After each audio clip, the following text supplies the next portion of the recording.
Hello കൂട്ടുകാരെ, ഞാനിന്നിവിടെ പറയാൻ പോകുന്നത് വീരപ്പനെ കുറിച്ചിട്ടാണ്. നിങ്ങൾക്ക് വീരപ്പനെ അറിയില്ലേ? വീരപ്പൻ എന്ന് പറയുമ്പോൾ തന്നെ നമ്മുടെ മനസ്സിൽ ഒരു പേടിപ്പെടുത്തുന്ന ഒരു മുഖമാണ് കടന്നു വരുന്നത്. വലിയ മീശയും ഒക്കെ ആയിട്ട് അല്ലേ? നമുക്ക് വീരപ്പനെ കുറിച്ച് കൂടുതൽ അറിഞ്ഞാലോ? കർണാടകയിലും തമിഴ്നാട്ടിലും കാടുകളിൽ ഒരു പേര് മുഴങ്ങിക്കേൾക്കും. വീരപ്പൻ എന്നാണ് പേര്. പാവപ്പെട്ട ഗോപാലസ്വാമിയുടെ മകനായിട്ട് 1952 ജനുവരി 18 തമിഴ്നാട്ടിലെ ധർമ്മപുരി ജില്ലയിലാണ് ഗോപിനത്തം ഗ്രാമത്തിൽ കൂസെ മുൻസ്വാമി വീരപ്പൻ ജനിച്ചു. പിന്നീട് ഇന്ത്യ കണ്ട ഏറ്റവും കുപ്രസിദ്ധനായ വനം കൊള്ളക്കാരനായിട്ട് മാറി.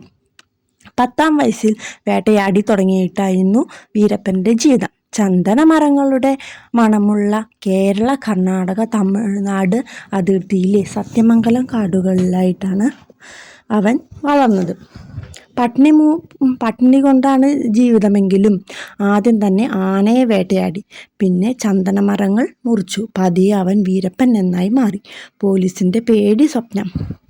1980-കളോടെ വീരപ്പൻ ഒരു സാമ്രാജ്യം തന്നെ തീർത്തു. ആ സാമ്രാജ്യം എങ്ങനെ തീർത്തെന്നറിയോ?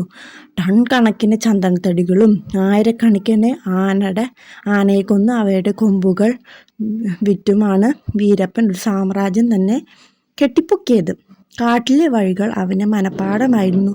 പോലീസ് വരുമ്പോൾ മരങ്ങളോടും പുഴകളോടും ചേർന്ന് അവൻ അപ്രത്യക്ഷനായി. പലപ്പോഴും ഗ്രാമീണർ അവനെ സംരക്ഷിച്ചു.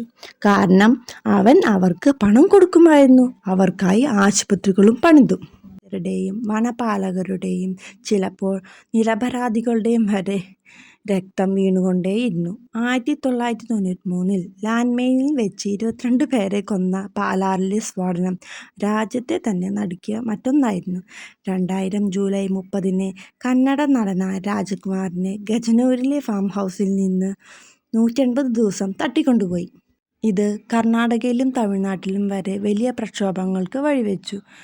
2004 ഒക്ടോബർ 18 ഓപ്പറേഷൻ കൊക്കൂൺ എന്ന പേരിൽ കണ്ണിലെ ശസ്ത്രക്രിയയ്ക്ക് വീരപ്പൻ പോകുമ്പോൾ വീരപ്പനെ ധർമ്മപുരിക്കടുത്ത് വെച്ച് STF വളഞ്ഞു.